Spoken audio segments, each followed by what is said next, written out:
They were both bleeding out in Croydon Custody Centre. When they did arrive, both men were still breathing. However, Sergeant Rotner would succumb to his injuries just 2 hours later in hospital. I impose a whole life order.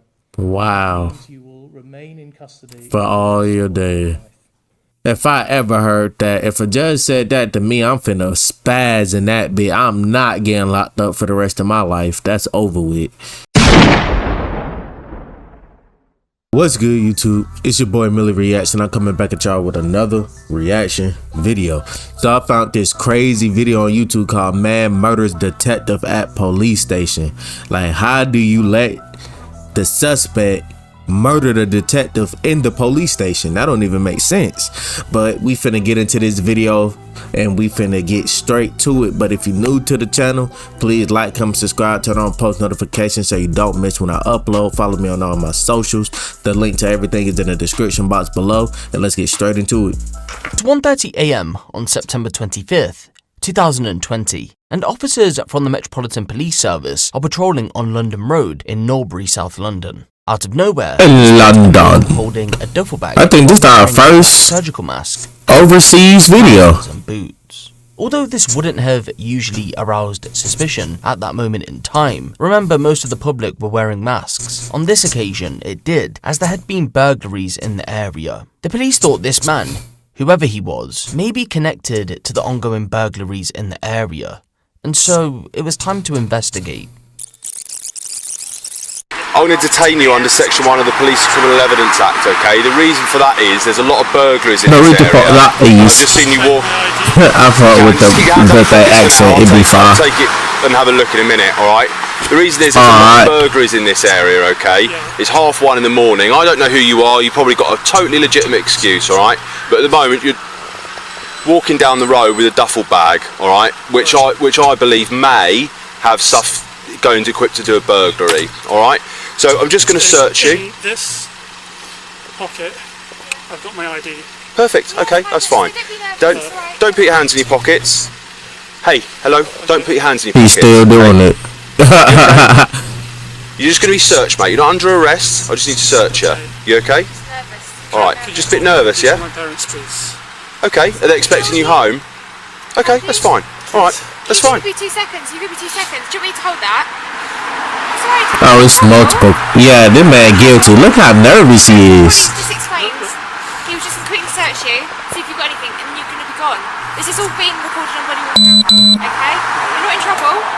My colleagues just said a few of the grounds, and he was just going to quickly search you, and you're free to go. Okay. You're entitled to a copy of the slip. Okay? I'm going to confess, okay? Yep. In that bag is... This nigga's so scary, bro.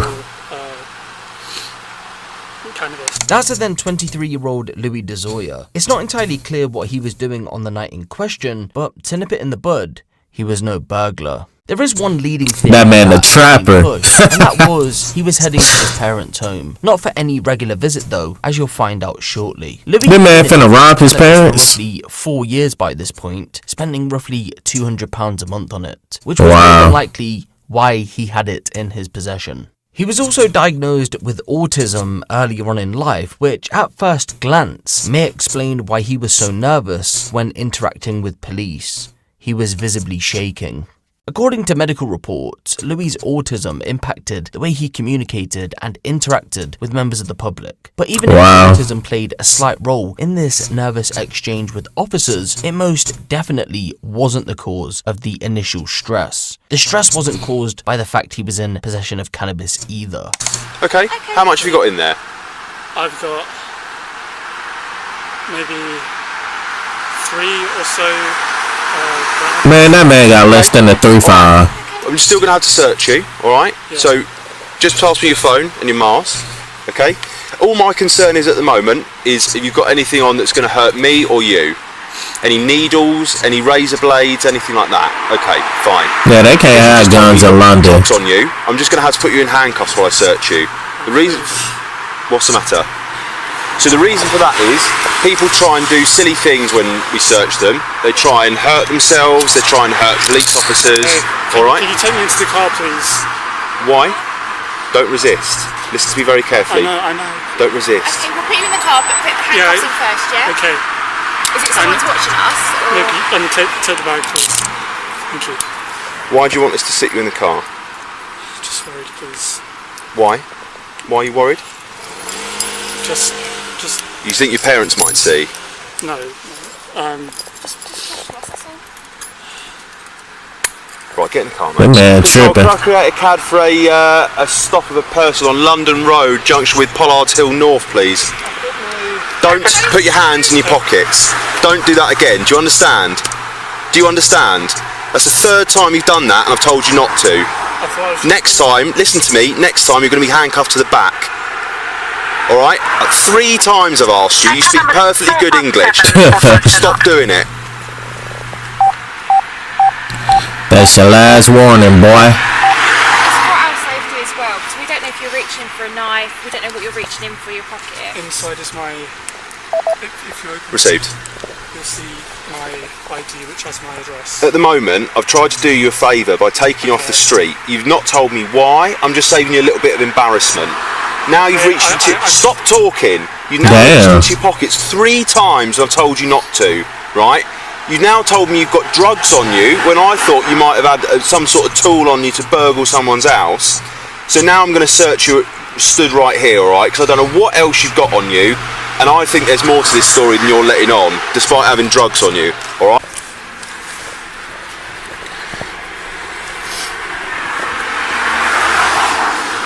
Okay, they're searching them. Okay, so I asked you earlier, I'm not too sure what the answer was. Have you got anything on you like sharp that can hurt me or you? No. No? Can you be a silent? You'll see what it is. It's not real. I believe we might do some paperwork. Stop. How many canisters? Yeah. Canisters. Oh. And Right, at the moment, I'm Right. placing you under arrest Okay. for possession of what I believe to be bullets. Okay.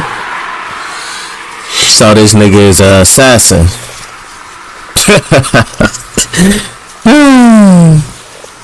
Yeah, no. Could I have van and cell space for 1 male adult arrested for possession of what I believe to be bullets on London Road, junction with Pollard's Hill North? Yeah, what you got bullets for? You can't even have a gun in London. 1567.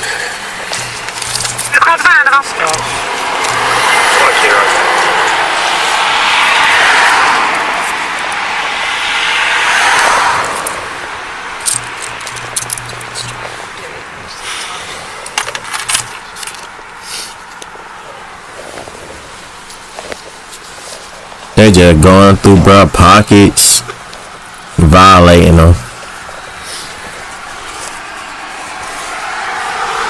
Okay, thanks. He needs to search the back of him. Hey Ryan, you've got a South Star back windmiller. Just say receive for me. Yeah, we're safe. Yeah.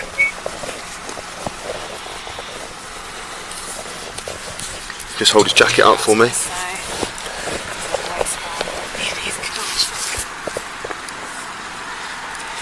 We'll change into handcuffs to rear. Yeah, definitely. Yeah. You got 1 pair of trousers on? I have a second pair of thermals. Right, okay. Trousers.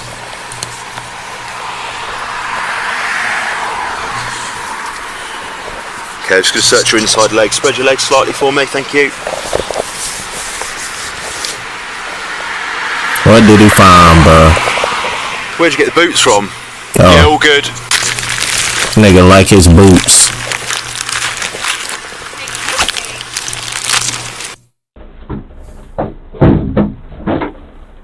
Mind your hands, darling, I'm going to close this door, alright?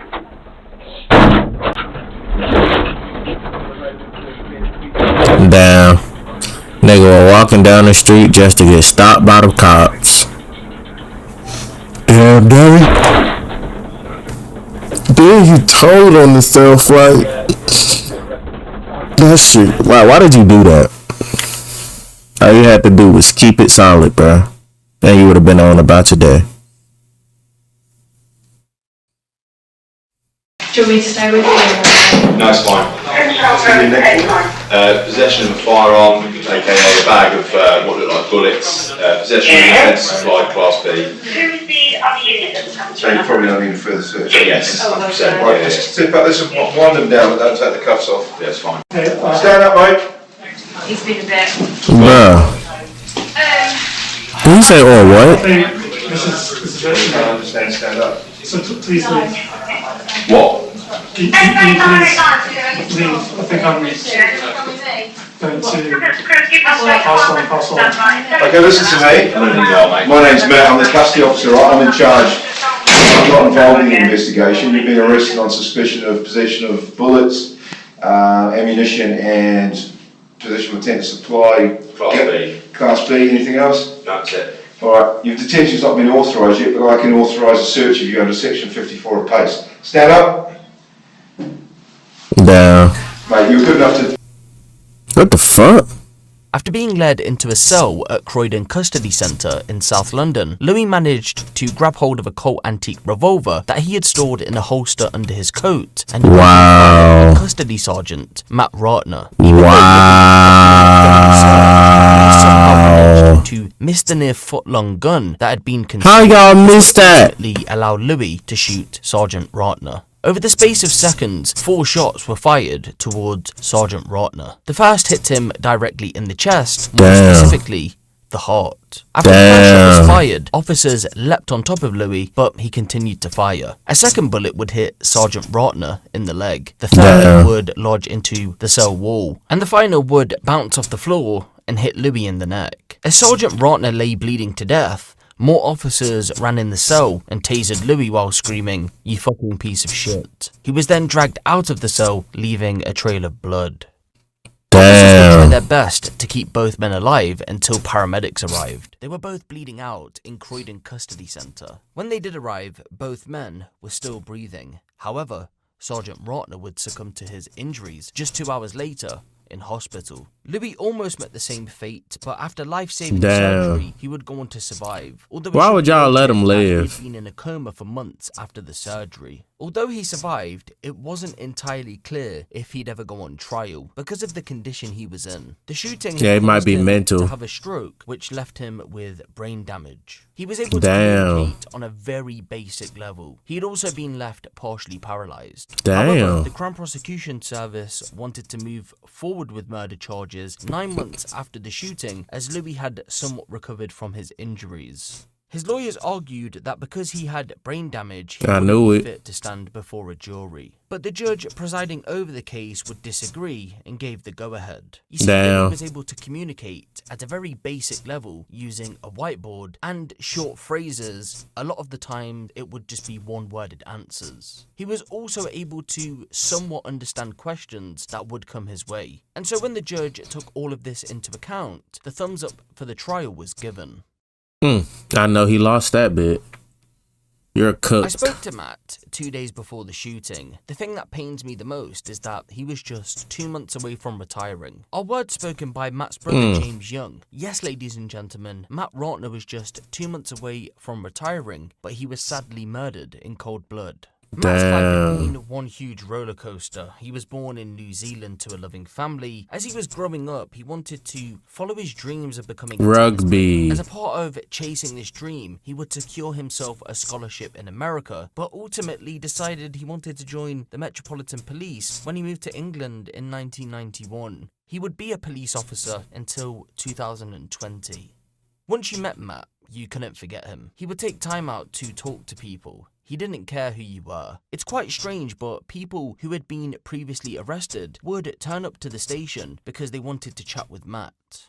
Matt will be missed by many. The same can't be said for Louis. In June of 2023, Louis DeZoya would go on trial for the murder of Matt Ratner. As you know, it was never fully clear why Louis decided to go out that night armed with a gun. But the police and the Crown Prosecution Service, they didn't care. Theory. He was going to either A, seriously hurt his father, or B, murder him. Again, this theory should be taken with a pinch of salt, because no charges in relation to Louis harming his father were ever placed against him. The reason why that theory was the strongest was because Louis and his father had a rocky relationship. You see, growing up, he would witness his father beat his mother. He would tell the jury using that's how it always goes. lawyer that he would be beaten by his father over trivial matters when he was a child. The police were fully aware there had been issues, as they had been called to at least one fight between the pair in the past. In 2019, they were called to the family home after a fight broke out. Louis had kicked his father off a bike because, quote, he had been talking to him. Wow. During the trial, it emerged that Louis had purchased the antique firearm legally via an auction website. At that point in 2020, it was legal to do so. His lawyer stated that he had purchased the gun because he had feared the pandemic would lead to food shortages. Therefore, he would use the firearm to hunt wildlife. However, psychologists would tell the Hunt jury wildlife, that bro. Louis told them he began carrying the gun months before the shooting for protection. He told the psychologists that he had been robbed in a drug deal gone wrong. Louis had lived at a flat in Banstead. That's roughly 10 miles from where he would be picked up by police. He had moved out from his parents' home after dropping out of an engineering course at college and finding employment with the HMRC. Using the experience he had in engineering, he crafted several working bullets for the firearm in his garage. Wow. Those bullets would be used to murder Matt Ratner. During the defense's opening speech, Louis' lawyers would tell the jury that he never intended to kill anyone that day, even up until the point of the shooting itself. Instead, they explained that due to a lack of personal space, Louis had an autistic meltdown. His autism diminished his responsibility. In other words, he wasn't in a sound frame of mind when he committed the murder. Bruh, don't tell me. The jury wouldn't accept the defense, and Louis was found guilty. Okay, of the cool. charges placed against him. He was handed a life sentence on a life order tariff, meaning he'll never be released from jail. That's crazy. You big dummy. You just threw your whole life away for no reason. At 1:26 in the morning on the 25th of September 2020. What's up with this man hairdo? Shot dead Sergeant Matt Ratner. He was the custody sergeant at Croydon Police Station. He had devoted his life. This is not 1475, bro. And you not George Washington. Way of danger to protect the public and to protect and safeguard those who came into custody. You have robbed Sue Bushby of their future life together, Diane Peachy of her stepson, Luke Ratner of his father, and Jessica Williams and James Young of their brother. They are all rightly immensely proud of the man you killed. They recognise that you bear the sole responsibility for his murder. They say in their victim impact statements that for the officers who were on duty that night, they have nothing but support, sympathy, admiration, and respect. You said that you had an autistic meltdown. You said that you had diminished responsibility. The jury disagreed. The jury found you guilty of murder. Damn. The sentence for murder Life. is set by law. It is life imprisonment. So I sentence you to life imprisonment. I have a great deal of medical evidence about your condition, and I have been given very great assistance from your lawyers. I have all the information that is necessary to pass sentence. The law requires the court to decide whether to set a minimum term order or a whole life order.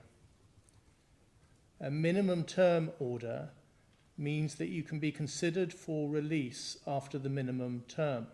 Which is? A whole life order means that you remain in custody for the rest of your life. The aggravating factors, in my judgment, outweigh the mitigating factors. The aggravating effect of your use of a gun and the planning and premeditation outweigh the mitigating effects of your personal mitigation, including the impact of custody. There is therefore no justification to depart from the starting point of a whole life order.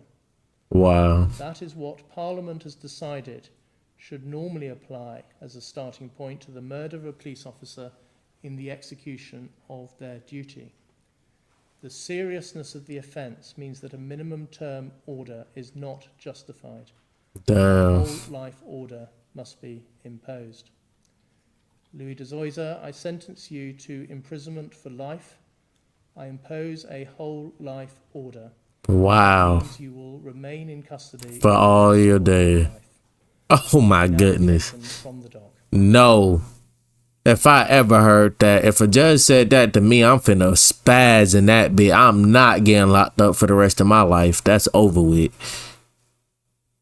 Hey man, but he did crash out, so he deserved what he got. So if you're new to the channel, please like, comment, subscribe, turn on post notifications so you don't miss when I upload. Follow me on all my socials. The link to everything is in the description below.